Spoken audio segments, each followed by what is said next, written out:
What leads to success is after resolving to take action, and not just once. Say, I resolve to meditate. Okay, great, to meditate twice a day for the rest of my life. Okay, great, I sit and meditate for a few days, I do it, and then I stop. It requires persistent action. Persistent action. Someone resolves to increase their health, eat better, do exercises, and so they resolve that, and for a few days they do it, and then they stop. That's wishy-washy. Consistent action. That's what a true resolve entails. And so, say we do that. We have a goal, we resolve to move towards that goal, and starting to take action. So then what happens? Inevitably, what will you be faced with when you start taking actions moving towards your goal? Inevitably.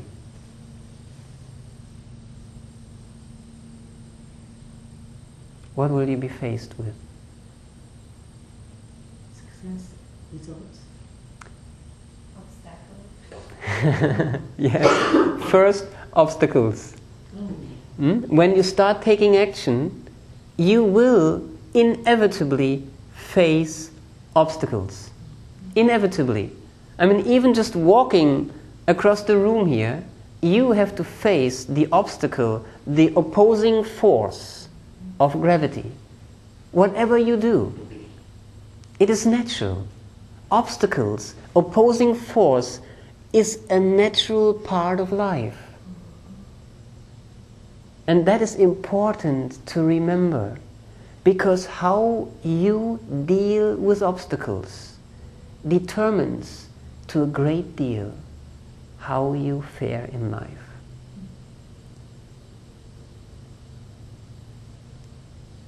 There are basically three ways of dealing with obstacles. The first way of dealing with obstacles is not to deal with them at all. Say someone has a dream, has a goal, maybe to do something good for the community, start a mentoring program. But then they immediately think, oh, there will be so many problems, bureaucracy and this and that.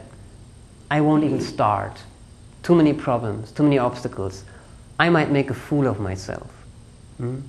The fear of problems, of obstacles, holds people back of even starting. They won't even start the work out of fear of the obstacles. That's the first way of dealing with obstacles.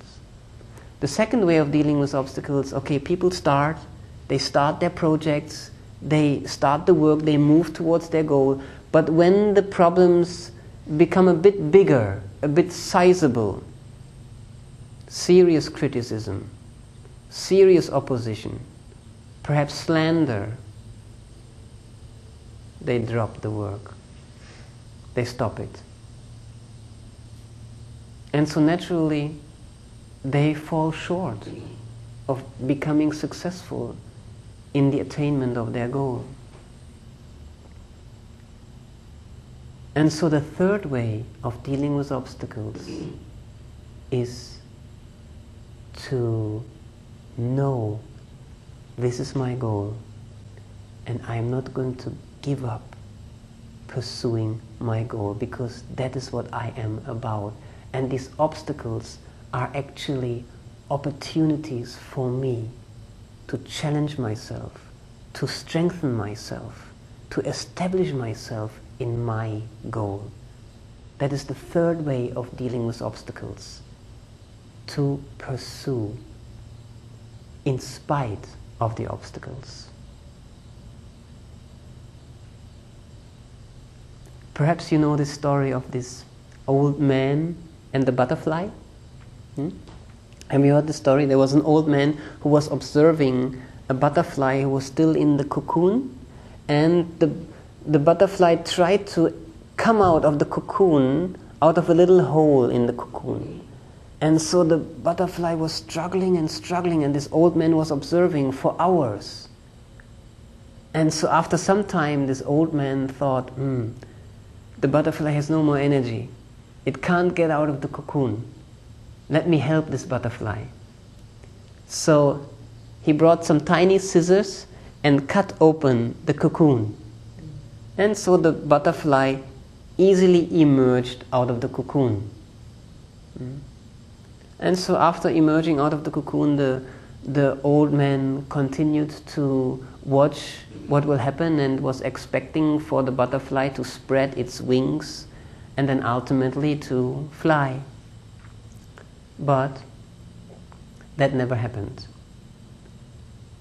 The butterfly remained crawling on the ground for the rest of its life.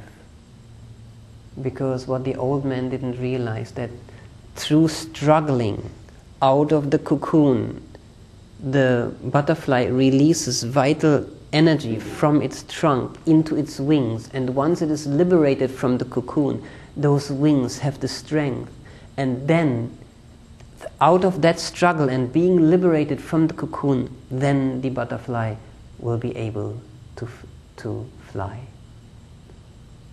So actually the old man deprived the butterfly of the necessary process, the necessary endeavor, struggle to establish itself in its full potential.